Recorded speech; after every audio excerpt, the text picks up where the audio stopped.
All right, Astrid, thank you very much. Let's check in now with Bruce Williams.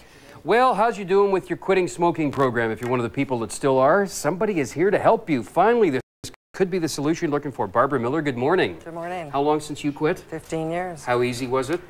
It's a challenge, but I don't believe it's as difficult as other people think it is. Yeah, and I'm an ex-smoker as well, so we all know that we can't beat it if the time comes to do that. What do you think it is that compels people to still smoke, knowing that it could very much kill them? I think they just think it's too hard, and they go, or why bother? You know, the negativities of it's just too hard, so why bother? Because they're thinking to themselves, well, I'm going to feel awful if I have to quit. Yeah. But you're not. No. I mean, when it's all done, better. Totally you feel better. Yeah. So you're, for example, you don't believe in cold turkey. No, I think it's cruel and unnecessary punishment. Yeah. So what's the easy way to do, there's the question you hear every day, what's the easy way to quit smoking? Barbara, help us out. How do we do that? The easy way. Well, the goal is to work on 4 hours in the morning. So there's a step-by-step plan. You need to get ready. Yeah. If you're not ready, it's going to be too hard. Yeah. The goal is to get to a place where you can comfortably be 4 hours without a cigarette. Because if you can't go 4 hours without a cigarette, how are you going to quit? But 85% of people, as you say in this book, 85% are ready to do it. They're ready to quit. Pick me, I want to quit, they're saying, but it just ain't going on. Well, I also help people who say they don't want to quit smoking. I really think that it's not that they don't want to quit smoking, they don't want to go through hell, is what I hear them saying. Like you hear all these magic words, things that like willpower. People say, oh, I have no willpower. I don't eat as well as I should. I probably drink too much. I smoke all the time. How do you deal with willpower? Where do you go in your soul to do something about that? It's a step-by-step program. When people do the steps in this is actually a page right here. There's 7 things that I get people to do, and when you do them consistently, you start to grow willpower. I believe you can grow it. You know, you can get it.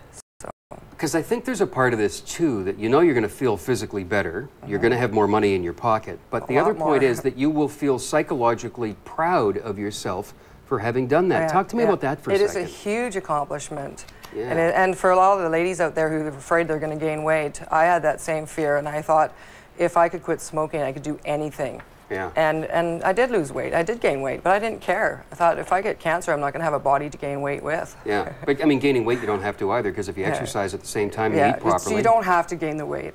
But I really focused on just quit smoking, worry about the weight later, and so I did.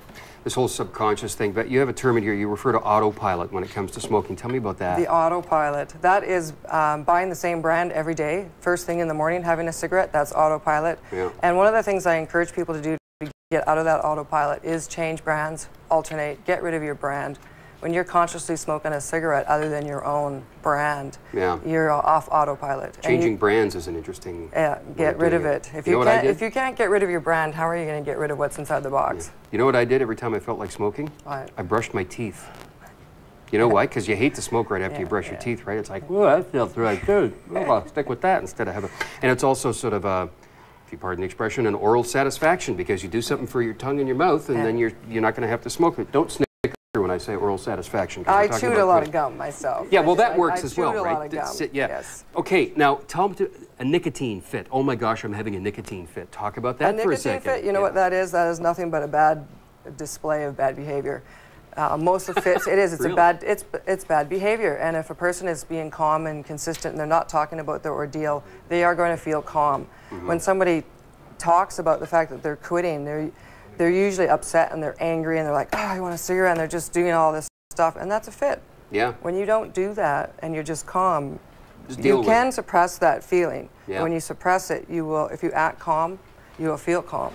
So what do you hear? The resistance you hear from people is probably stuff like, well, you know what? I have a physical addiction. I can't control that myself. Well, I've always said to people, an ambulance is not going to come and get you. People do not end up in the hospital from the physical. Yeah. It's not going to happen.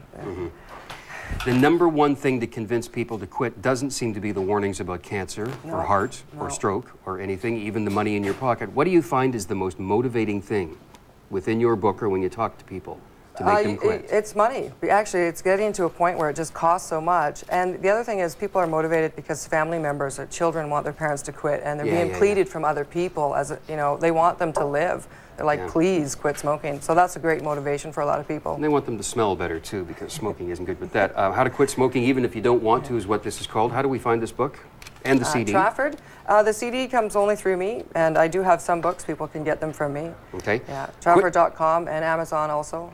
Also has it in quitsmokingbmp.com. Info's on screen for you right there. Thanks for doing this, and on behalf of all the folks who are ex-smokers, you can do it, and you should, and Barbara can help you do that as well. How to Quit Smoking Even If You Don't Want To. Barbara Miller, thanks very much. Thank you for having me. Alrighty, we're going to come back, do a little animal therapy for you next on 8 Channel Morning. You gonna smoke forever?